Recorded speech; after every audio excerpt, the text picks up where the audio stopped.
Hello everyone, welcome back to once. നമ്മൾ ഇന്ന് നോക്കാൻ പോകുന്നത് ഫിസിക്സ് ഫോർ ഇൻഫർമേഷൻ സയൻസ് എന്ന സബ്ജക്റ്റിലെ മൊഡ്യൂൾ 1ന്റെ ഒരു ടോപ്പിക് ആണ് ഇലക്ട്രിക്കൽ കണ്ടക്ടിവിറ്റി. അപ്പോൾ ഈ സബ്ജക്റ്റിന്റെ കോഴ്സ് കോഡ് എന്ന് പറയുന്നത് GA PhD 121 ആണ് ആൻഡ് ഈ സബ്ജക്റ്റിന്റെ ക്രെഡിറ്റ് എന്ന് പറയുന്നത് 4 ആണ്. അപ്പോൾ നമുക്ക് ഈ ടോപ്പിക് എന്താണെന്നുള്ളത് നോക്കാം.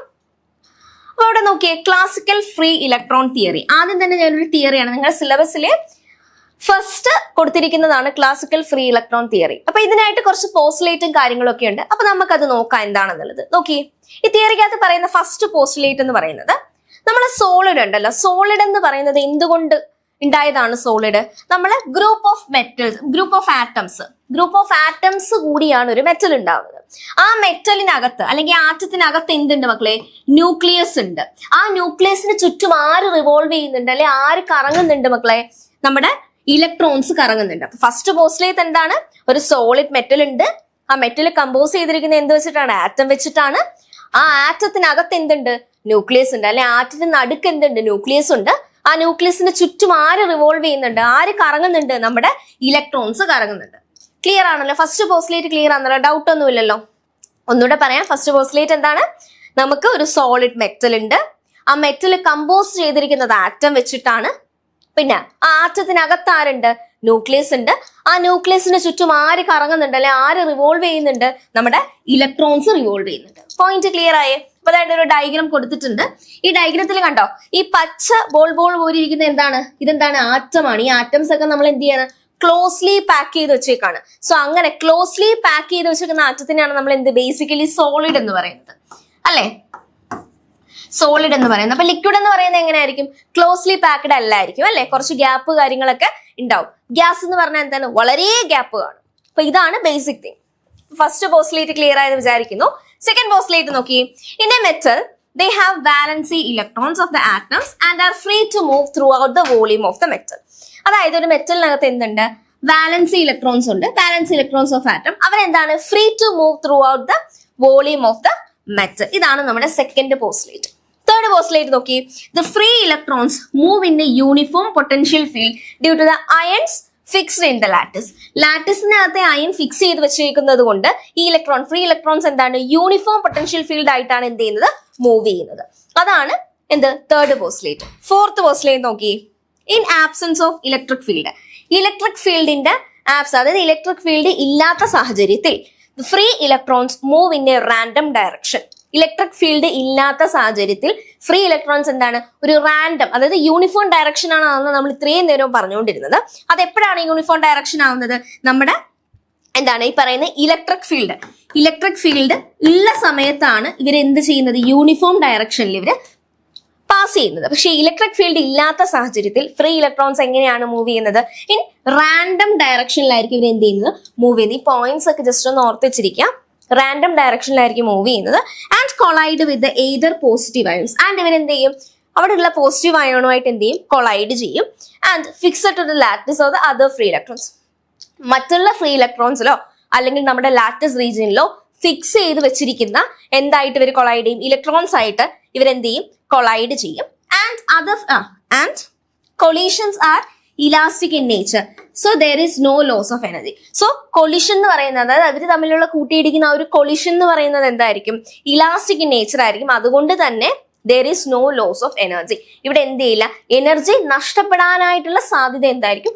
കുറവായിരിക്കും. സോ ഇതാണ് നമ്മുടെ ബേസിക് ആയിട്ടുള്ള ഒരു 4 പോസ്റ്റുലേറ്റ് എന്ന് പറയുന്നത്. വളരെ ബേസിക് ആണ്. നിങ്ങൾക്ക് വായിച്ചു കഴിഞ്ഞാൽ തന്നെ ആ ഒരു മീനിങ്ങും കാര്യങ്ങളൊക്കെ മനസ്സിലാവും.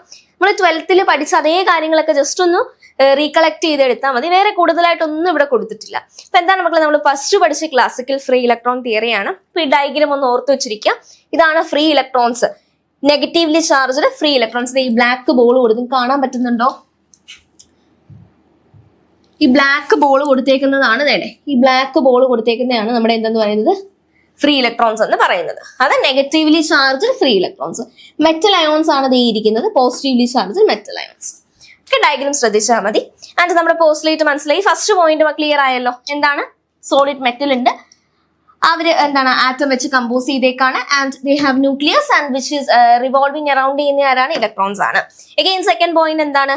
In a metal there is a valence electrons of atoms free to move throughout the volume of the metal. Next, free electrons move in a random potential field due to the fixed ion in the lattice. Again നോക്കി, electric field ഇല്ലാത്ത സാഹചര്യത്തിൽ എന്താ സംഭവിക്കുന്നത്? ഇവർ random ആയിട്ടായിരിക്കും move ചെയ്യുന്നത്. So അതുമൂലം എന്ത് സംഭവിക്കും? അവിടെ ഒരു കൊളീഷൻ സംഭവിക്കും. സംഭവിച്ചു കഴിഞ്ഞു കഴിഞ്ഞാൽ നമ്മൾ എന്ത് ചെയ്യും? ഫ്രീ ഇലക്ട്രോൺസുമായിട്ട് കൂട്ടിമുട്ടും. സോ അവിടെ ഇലാസ്റ്റിക് ഇൻ നേച്ചർ ആയിരിക്കും. So there is no loss of energy. So ഇതാണ് നമ്മുടെ 4 പോസ്റ്റുലേറ്റ് എന്ന് പറയുന്നത്. സോ ക്ലിയർ ആയെന്ന് വിശ്വസിക്കുന്നു. സോ നെക്സ്റ്റ് സ്ലൈഡിലേക്ക് പോവാം. നോക്കി, ഇനി നെക്സ്റ്റ് എന്താ നോക്കി, when an electric field is applied to the metal, the free electrons are accelerated. അതായത് ഇലക്ട്രിക് ഫീൽഡ് നമ്മുടെ മെറ്റലിലേക്ക്, ഇപ്പോൾ ഇവിടെ ഒരു തടിക്കഷ്ണം ഇരിക്കുക, അല്ലെ ഒരു മെറ്റൽ തടിക്കഷ്ണല്ല സോറി, ഒരു മെറ്റൽ ഇരിക്കുകയാണ്. സോ ഈ മെറ്റലിനകത്തേക്ക് ഞാൻ എന്ത് ചെയ്യാണ്? ഒരു ഇലക്ട്രിക് ഫീൽഡ് എന്ത് ചെയ്യാണ്? അപ്ലൈ ചെയ്യാണ്. ഇലക്ട്രിക് ഫീൽഡ് അപ്ലൈ ചെയ്യുമ്പോൾ എന്താ സംഭവിക്കുക? അവരെന്ത് ചെയ്യും? ആക്സിലറേറ്റ് ചെയ്യും. എന്ത് ചെയ്യും? ആക്സിലറേറ്റ് ചെയ്യും. And the accelerated electrons move opposite to the direction of the applied field. അതായത് നമ്മൾ അപ്ലൈ ചെയ്തിരിക്കുന്ന ഇലക്ട്രിക് ഫീൽഡിന്റെ ഓപ്പോസിറ്റ് ആയിട്ട് എന്ത് ചെയ്യും? അവരെ ആക്സിലറേറ്റ് ചെയ്യും. ക്ലിയർ ആയോ? പോയിന്റ് എന്താ ഒന്ന് ശ്രദ്ധിച്ച്. നമ്മളൊരു ഇലക്ട്രിക് ഫീൽഡ് അപ്ലൈ ചെയ്യുവാണെങ്കിൽ, അതായത് ഒരു മെറ്റലിലേക്ക് നമ്മളൊരു ഇലക്ട്രിക് ഫീൽഡ് അപ്ലൈ ചെയ്യുവാണെങ്കിൽ എന്താ സംഭവിക്കുക? നമ്മുടെ ഫ്രീ ഇലക്ട്രോൺസ് ഉണ്ടല്ലോ, ഫ്രീ ഇലക്ട്രോൺസ് എന്ത് ചെയ്യും? ആക്സിലറേറ്റ് ചെയ്യും. എങ്ങോട്ട് ആക്സിലറേറ്റ് ചെയ്യും എന്നുള്ളതാണ് അടുത്ത പോയിന്റ്. ആക്സിലറേറ്റഡ് ഇലക്ട്രോൺസ് എങ്ങോട്ടാണ് ആക്സിലറേറ്റ് ചെയ്യുന്നത്? Opposite direction of the applied field. നമ്മൾ അപ്ലൈ ചെയ്യുന്ന ഫീൽഡ് എങ്ങോട്ടാണോ അതിന് ഓപ്പോസിറ്റ് ആയിട്ട് അവരെന്ത് ചെയ്യും? സഞ്ചരിക്കാനായിട്ട് തുടങ്ങും. ഓക്കെ, അപ്പൊ ആ പോയിന്റും ക്ലിയർ ആയി. നെക്സ്റ്റ് പോയിന്റ് നോക്കി, the electron velocities in a metal obey Maxwell-Boltzmann distribution of velocities.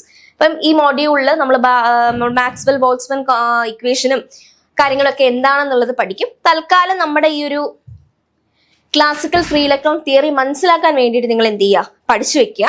നമ്മുടെ ഇലക്ട്രോൺ വെലോസിറ്റീസ്, മെറ്റലിനകത്തെ ഇലക്ട്രോൺ വെലോസിറ്റീസ് ആരെ ഒബൈ ചെയ്യും? നമ്മുടെ മാക്സ്വെൽ ബോൾട്സ്മാൻ ഡിസ്ട്രിബ്യൂഷൻ ഓഫ് വെലോസിറ്റീസിനെ എന്ത് ചെയ്യും?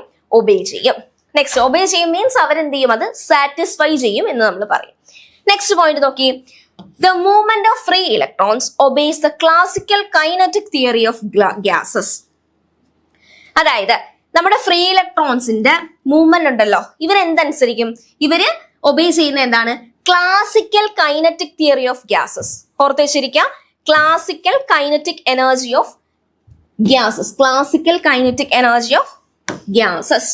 ക്ലിയർ ആവുന്നുണ്ടോ? നെക്സ്റ്റ് നോക്കി, the electrical conduction is due to the free electrons only. അത് നമുക്ക് അറിയാവുന്ന പോയിന്റ് അല്ലെ. ഇലക്ട്രിക്കൽ കണ്ടക്ഷൻ എന്താണ്? ഫ്രീ ഇലക്ട്രോൺസ് മൂലം മാത്രമാണ് ഇലക്ട്രിക്കൽ കണ്ടക്ഷൻ പോസിബിൾ ആവുന്നത്. അപ്പൊ മക്കളെ ഈ 4 പോയിന്റ് എന്തൊക്കെയാണെന്ന് ഒന്നുകൂടെ ഒന്ന് റീകളക്ട് ചെയ്യാൻ ശ്രമിച്ചേ. നോക്കിയേ, ഫസ്റ്റ് പോയിന്റ് എന്താണ്? ഇലക്ട്രിക് ഫീൽഡ് അപ്ലൈ ചെയ്യുന്ന സാഹചര്യത്തിൽ എന്താ സംഭവിക്കുന്നത്? നമ്മുടെ ഇലക്ട്രോൺസ് എന്ത് ചെയ്യും? ആക്സിലറേറ്റ് ചെയ്യും. എങ്ങോട്ട് ആക്സിലറേറ്റ് ചെയ്യും? നമ്മൾ എങ്ങോട്ടാണോ ഫോഴ്സ് കൊടുത്തിരിക്കുന്നത്, ഏത് ഡയറക്ഷൻ ആണോ ഫോഴ്സ് കൊടുത്തിരിക്കുന്നത്, അതിന്റെ ഓപ്പോസിറ്റ് ആയിട്ട് ആര് ആക്സിലറേറ്റ് ചെയ്യും? നമ്മുടെ നമ്മുടെ ഇലക്ട്രോൺസ് ആക്സിലറേറ്റ് ചെയ്യും. ആ പോയിന്റ് കഴിഞ്ഞ് നെക്സ്റ്റ് പോയിന്റ് നോക്കി, നമ്മുടെ ഇലക്ട്രിക് വെലോസിറ്റീസ് ഓഫ് മെറ്റലിനകത്തെ ഇലക്ട്രിക് വെലോസിറ്റീസ് ആരെ ഒബേ ചെയ്യും? മാക്സ്വെൽ ബോൾട്സ്മാൻ ഡിസ്ട്രിബ്യൂഷൻ ഓഫ് വെലോസിറ്റീസിനെ എന്ത് ചെയ്യും? ഒബേ ചെയ്യും. നെക്സ്റ്റ് നോക്കിയേ, മൂവ്മെന്റ് ഓഫ് ഫ്രീ ഇലക്ട്രോൺസ് ആരെ ഒബേ ചെയ്യും? ക്ലാസിക്കൽ കൈനറ്റിക് തിയറി ഓഫ് ഗ്യാസസിനെ എന്ത് ചെയ്യും? ഒബേ ചെയ്യും, അല്ലെങ്കിൽ സാറ്റിസ്ഫൈ ചെയ്യും. നെക്സ്റ്റ് പോയിന്റ് നോക്കി, ദ ഇലക്ട്രിക് കണ്ടക്ഷൻ എന്ത് മൂലമാണ് നടക്കുന്നത്? Free electrons only. Electric conduction നടക്കുന്നത് ഫ്രീ ഇലക്ട്രോൺസിൽ മാത്രമായിരിക്കും. അപ്പൊ ഇതാണ് മക്കളെ നമ്മുടെ എന്തെന്ന് പറയുന്നത്? പോയിന്റ്സ് എന്ന് പറയുന്നത്. അപ്പൊ നിങ്ങളൊന്ന് വായിച്ചു നോക്കുക, കൃത്യമായിട്ട് മനസ്സിലാക്കുക. ഓക്കെ, ഇനി നോക്കിയേ, നമ്മുടെ ക്ലാസിക്കൽ ഫ്രീ ഇലക്ട്രോൺ തിയറിയുടെ യൂസസ് എന്തൊക്കെയാണെന്നാണ് പറയുന്നത്. ചിലപ്പോൾ ഇത് നമ്മുടെ 3 മാർക്കിനൊക്കെ പാർട്ടിയിൽ ചോദിക്കാൻ കൊള്ളാവുന്ന ക്വസ്റ്റ്യൻസ് ആണ്. നോക്കിയിരിക്കുക, ശ്രദ്ധിക്കുക. ഓക്കെ, നോക്കിയേ, ഫസ്റ്റ് പോയിന്റ് നോക്കിയേ, എന്തിനാണ് നമ്മുടെ ക്ലാസിക്കൽ ഫ്രീ ഇലക്ട്രോൺ തിയറി ഉപയോഗിക്കുന്നത്? ഇതിന്റെ യൂസസ് എന്തൊക്കെയാണ്? നമുക്ക് ഓംസ് ലോ എന്ത് ചെയ്യാൻ പറ്റും? വെരിഫൈ ചെയ്യാൻ പറ്റും. ഓംസ് ലോ എന്ന് പറയുന്നത് എന്താ? നമ്മൾ പണ്ട് ക്ലാസ്സുകളിൽ പഠിച്ചിട്ടുണ്ട്. V is equal to IR അല്ലെ? V is equal to IR. അപ്പൊ ഈ ഇക്വേഷൻ എന്ത് ചെയ്യും? സാറ്റിസ്ഫൈ ചെയ്യും, അല്ലെങ്കിൽ ഈ ഇക്വേഷൻ എന്ത് ചെയ്യും? വെരിഫൈ ചെയ്യും. സോ അതാണ് ഓംസ് ലോ എന്ന് പറയുന്നത്. നെക്സ്റ്റ് നോക്കിയേ, it is use to explain. എന്താണ് നമ്മുടെ ക്ലാസിക്കൽ ഫ്രീ ഇലക്ട്രോൺ? ഇറ്റീസ് എന്ന് പറയുന്ന ആരൈറ്റീസ്? നമ്മുടെ classical free electron theory used to explain electrical conductivity sigma and thermal conductivity K of the metal. ഒരു മെറ്റലിന്റെ ഇലക്ട്രിക്കൽ കണ്ടക്ടിവിറ്റിയും തെർമൽ കണ്ടക്ടിവിറ്റിയും ഡിറ്റക്ട് ചെയ്യാൻ അല്ലെ കണ്ടുപിടിക്കാനായിട്ട് ആര് സഹായിക്കും? നമ്മുടെ ക്ലാസിക്കൽ ഫ്രീ ഇലക്ട്രോൺ തിയറി നമ്മളെ സഹായിക്കും. എന്താണ്? ഒരു മെറ്റലിന്റെ ഇലക്ട്രിക്കൽ കണ്ടക്ടിവിറ്റിയും തെർമൽ കണ്ടക്ടിവിറ്റിയും ഒരു മെറ്റലിന്റെ ഇലക്ട്രിക്കൽ കണ്ടക്ടിവിറ്റിയും തെർമൽ കണ്ടക്ടിവിറ്റിയും എന്ത് ചെയ്യാൻ പറ്റും? എക്സ്പ്ലെയിൻ ചെയ്യാനോ അത് കണ്ടുപിടിക്കാനോ ആര് സഹായിക്കും നമ്മളെ? ക്ലാസിക്കൽ ഫ്രീ ഇലക്ട്രോൺ തിയറി നമ്മളെ ഹെൽപ്പ് ചെയ്യും. സോ അതാണ് അതിന്റെ രണ്ടാമത്തെ യൂസ് എന്ന് പറയുന്നത്. മൂന്നാമത്തെ യൂസ്, ആകെ 3 യൂസേ ഉള്ളൂ. അപ്പൊ മൂന്നാമത്തെ യൂസ് എന്താ നോക്കി? It is used to explain the optical property of metal. ഒരു മെറ്റലിന്റെ ഒപ്റ്റിക്കൽ പ്രോപ്പർട്ടി കണ്ടുപിടിക്കാൻ എന്ത് ചെയ്യും? ഇത് സഹായിക്കും. അപ്പൊ 3 പോയിന്റേ ഉള്ളൂ. ഇത് എനിക്ക് തോന്നുന്നു കാണാതെ നിങ്ങൾ ബൈഹാർട്ട് ചെയ്തൊന്നും പഠിക്കാൻ ഞാൻ പറയുന്നില്ല, മനസ്സിലാക്കി വെക്കാനായിട്ട് ഭയങ്കര എളുപ്പമാണ്. ജസ്റ്റ് കണക്ട് ചെയ്ത് ഓർത്ത് വെച്ചിരുന്നാൽ മതി. ഞാൻ എപ്പോഴും എന്റെ ക്ലാസ്സിൽ പറയുന്ന കാര്യമാണ്, ജസ്റ്റ് കാര്യങ്ങൾ എന്ത് ചെയ്യുക, കണക്ട് ചെയ്ത് ഓർത്ത് വെച്ചിട്ട് ഇരിക്കാനേ നമുക്ക് പറ്റുള്ളൂ. സോ അത് ചെയ്യുക. ഓക്കെ, അപ്പൊ എന്താണ് മക്കളെ? 3 യൂസസേ ഉള്ളൂ. ഓക്കെ, അപ്പൊ നോക്കിയേ, ഫസ്റ്റ് യൂസ് എന്താണ്? ഓംസ് ലോയെ വെരിഫൈ ചെയ്യാൻ. ഇപ്പൊ തന്നെ പഠിച്ചു, ഓംസ് ലോയെ വെരിഫൈ ചെയ്യാൻ പറ്റും. സെക്കൻഡ് യൂസ് എന്താണ്? നമ്മുടെ ഇലക്ട്രിക്കൽ കണ്ടക്ടിവിറ്റിയും തെർമൽ കണ്ടക്ടിവിറ്റിയും കണ്ടുപിടിക്കാനായിട്ട് പറ്റും. തേർഡ് യൂസ് എന്താണ്? ഓപ്റ്റിക്കൽ പ്രോപ്പർട്ടീസ്, ഒരു മെറ്റലിന്റെ ഒപ്റ്റിക്കൽ പ്രോപ്പർട്ടീസ് എന്ത് ചെയ്യാൻ പറ്റും? കണ്ടുപിടിക്കാനായിട്ട് പറ്റും. സോ ഇത്രയും കാര്യങ്ങൾ ഓർത്ത് വെച്ചിരിക്കാം. ഓക്കെ, ഇനി നെക്സ്റ്റ് സ്ലൈഡിലേക്ക് പോവാം. നോക്കി, പക്ഷെ ഇതത്ര നല്ലതാണോ ചോദിച്ചാൽ ഇതിന് കുറച്ച് ഡ്രോബാക്സ് ഉണ്ട്. അപ്പൊ ആ ഡ്രോബാക്സ് ആണ് മക്കളെ ഈ സ്ലൈഡിൽ പറയുന്നത്. നമുക്കൊരു 4 ഡ്രോബാക്ക് ഞാനിവിടെ എടുത്തിട്ടുണ്ട്. നോക്കി, it is a microscopic theory. അതൊരു മാക്രോസ്കോപ്പിക് തിയറി ആയിരിക്കും. പിന്നെന്താണ്? പിന്നെ അവരുടെ ഡ്രോബാക്ക് എന്തൊക്കെയാണ്? According to the classical theory വെച്ച് നോക്കുകയാണെങ്കിൽ എല്ലാ ഫ്രീ ഇലക്ട്രോൺസും എനർജി അബ്സോർബ് ചെയ്യും. പക്ഷേ ക്വാണ്ടം ഫ്രീ തിയറി സ്റ്റേറ്റ്സ് ചെയ്യുന്നത് എന്താണ്? Only few electrons will absorb energy. അതായത് നമ്മുടെ ക്വാണ്ടം തിയറി പറയും, ക്വാണ്ടം ഫ്രീ ഇലക്ട്രോൺ തിയറി, ഇവിടെ ഇലക്ട്രോൺ ഉണ്ട് കേട്ടോ.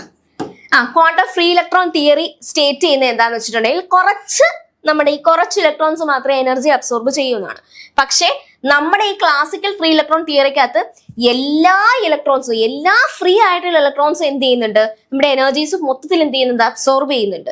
പക്ഷേ നമ്മുടെ ക്വാണ്ടം ഫ്രീ ഇലക്ട്രോൺ തിയറിക്കകത്ത് ഓബ്വിയസ്ലി ആദ്യമേ എന്ത് ചെയ്യുന്നുണ്ട്? ഓൾറെഡി പറയുന്നുണ്ട് എന്താണ്? കുറച്ച് ഫ്രീ ഇലക്ട്രോൺ മാത്രമേ എന്ത് ചെയ്യുന്നുള്ളൂ? എനർജി ഒബേ ചെയ്യുന്നുള്ളൂ എന്നുള്ളത് പറയുന്നുണ്ട്. സോ അതും എന്താണ്? ഇതിന്റെ ഒരു ഡ്രോബാക്ക് ആണ്. ഓക്കെ, നെക്സ്റ്റ് നോക്കി, this theory cannot explain the Compton effect, photo electric effect, paramagnetism, ferromagnetism etcetera. ഈ പറയുന്ന paramagnetism, ferromagnetism, photo electric effect ഇതൊന്നും എന്ത് ചെയ്യുന്നില്ല?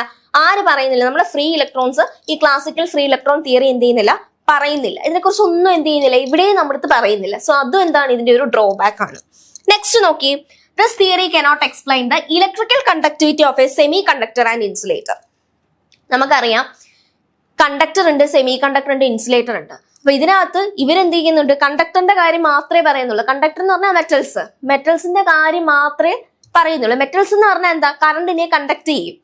പക്ഷെ അതേസമയം ഇൻസുലേറ്റർ, സെമി കണ്ടക്ടർ എന്ന് പറഞ്ഞാൽ അത്ര കണ്ടക്ട് ചെയ്യില്ല. ഇൻസുലേറ്റർ ഒട്ടും ചെയ്യില്ല. അപ്പൊ അവരെ കുറിച്ച് എന്ത് ചെയ്യുന്നില്ല? ഈ തിയറത്തിനകത്ത് ഒന്നുമേ പറയുന്നില്ല. സോ അതും എന്താണ്? ഇവരുടെ ഒരു ഡ്രോബാക്ക് ആണ്. ലാസ്റ്റ് ഡ്രോബാക്ക് നോക്കി, dual nature of light radiation cannot be explain. ലൈറ്റിന് 2 നേച്ചർ ഉണ്ട്, വേവ് നേച്ചറും അങ്ങനെ പറയുന്നത് ഒത്തിരി ഉണ്ട്. അതൊക്കെ നമ്മൾ പോകെ പഠിക്കും. ഓക്കെ, അപ്പൊ ഡുവൽ നേച്ചർ എന്ത് ചെയ്യുന്നില്ല? ഇവിടെ പറയുന്നില്ല. അപ്പൊ ഇതൊക്കെയാണ് ഇതിന്റെ എന്തെന്ന് പറയുന്നത്? ഡ്രോബാക്സ് എന്ന് പറയുന്നത്. അപ്പൊ ഇത് നമുക്ക് എന്ത് മനസ്സിലാക്കി? ഭയങ്കര സിമ്പിൾ അല്ലേ? ഭയങ്കര എളുപ്പമായിട്ട് നമുക്ക് ഓർത്തിരിക്കാൻ പറ്റുന്ന പോയിന്റ്സ് ആണ്. മാക്രോസ്കോപ്പിക് തിയറി ആണ് ഒന്നാമത്തത്. രണ്ടാമത്തെ എന്താണ്? ക്ലാസിക്കൽ തിയറി വെച്ച് നോക്കുവാണെങ്കിൽ എല്ലാ ഫ്രീ ഇലക്ട്രോൺസും എന്ത് ചെയ്യുന്നുണ്ട്? എനർജി അബ്സോർബ് ചെയ്യുന്നുണ്ട്. പക്ഷെ ക്വാണ്ടം ഫ്രീ ഇലക്ട്രോൺ തിയറിക്കകത്ത് എന്ത് പറയുന്നുണ്ട്? കുറച്ച് ഇലക്ട്രോൺസ് മാത്രമേ എന്ത് ചെയ്യുന്നുള്ളൂ? എനർജി അബ്സോർബ് ചെയ്യുന്നുള്ളൂ. നെക്സ്റ്റ്, പിന്നെ നമ്മുടെ ഈ തിയറി എന്ത് ചെയ്യുന്നില്ല? നമ്മുടെ ക്രോംപ്റ്റൺ എഫക്റ്റും, ഫോട്ടോ ഇലക്ട്രിക് എഫക്റ്റും, പാരാമാഗ്നറ്റിസം, ഡയമാഗ്നറ്റിസം ഒന്നും എന്ത് ചെയ്യുന്നില്ല? എക്സ്പ്ലെയിൻ ചെയ്യുന്നില്ല. നെക്സ്റ്റ്, ഇവര് electrical conductivity of semiconductor, ഇൻസുലേറ്ററിനെ ഒന്നും പറയുന്നില്ല. പിന്നെ എന്താണ്? ലൈറ്റിന്റെ ഡുവൽ നേച്ചർ അല്ലെങ്കിൽ റേഡിയേഷൻസ് ഒന്നും ഇവർ എന്ത് ചെയ്യുന്നില്ല? പറയുന്നില്ല. ഇവരാകെ കുറച്ച്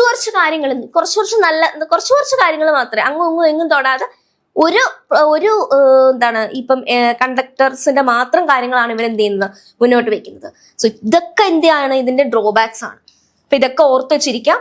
അപ്പം ഇന്നത്തെ ഈ ഒരു ക്ലാസ്സിൽ നമ്മൾ എന്തൊക്കെയാ കണ്ടത്? ഫസ്റ്റ് നമ്മുടെ classical free electron theory simple അല്ലേ? അതിലൊരു 4, 5, 6 പ്രോപ്പർട്ടീസ് നമ്മൾ കണ്ടു. ഇതൊക്കെ പെട്ടെന്ന് കണക്ട് ചെയ്ത് ഓർത്ത് വെച്ചിരിക്കാൻ പറ്റുന്ന സാധനമാണ്. പിന്നെ നമ്മൾ കണ്ടത് യൂസസ് ആണ്. ഒരു 3 യൂസ് ഞാനിവിടെ കൊടുത്തിട്ടുണ്ട്. ഇത് ജസ്റ്റ് ഒന്ന് എന്ത് ചെയ്യുക? വായിച്ചു വെക്കുക, അന്നേരം നമ്മൾ പഠിക്കും. പിന്നെ നമ്മൾ കൊടുത്തേക്കുന്ന ഡ്രോബാക്സ് ആണ്. നിങ്ങൾക്ക് മനസ്സിലാവാൻ വേണ്ടി ഭയങ്കര സിമ്പിൾ ആയിട്ടാണ് ഞാനിവിടെ നോട്ട്സ് തന്നു പോകുന്നത്. ഒത്തിരി ഹെക്ടിക് ആക്കി കഴിഞ്ഞാൽ നിങ്ങൾക്ക് അത് ബുദ്ധിമുട്ടായിരിക്കും പഠിക്കാൻ. അപ്പൊ ഭയങ്കര സിമ്പിൾ ആയിട്ട് വായിച്ചു കഴിഞ്ഞാൽ തന്നെ നമുക്ക് എന്ത് ചെയ്യാം? അർത്ഥം മനസ്സിലാക്കാവുന്ന രീതിയിലാണ്, സിമ്പിൾ ഇംഗ്ലീഷ് ആണ് കൊടുത്തിരിക്കുന്നത്. ഓക്കെ, അപ്പോൾ ഇന്നത്തെ ഈ ഒരു ക്ലാസ് ഇത്രയേ ഉള്ളൂ. അപ്പോൾ നമ്മുടെ ബാക്കി ക്ലാസ്സസും ഡീറ്റെയിൽസും ഒക്കെ നമ്മുടെ ആപ്പിൽ അവൈലബിൾ ആണ്. അപ്പോൾ ഇൻട്രസ്റ്റഡ് ആയിട്ടുള്ളവർ താഴെ ഡിസ്ക്രിപ്ഷനിൽ നോക്കിയിട്ട് കോൺടാക്ട് ചെയ്യാം കേട്ടോ. ഇനി അടുത്തൊരു സെഷനിൽ കാണാം. അതുവരെയ്ക്കും ബൈ.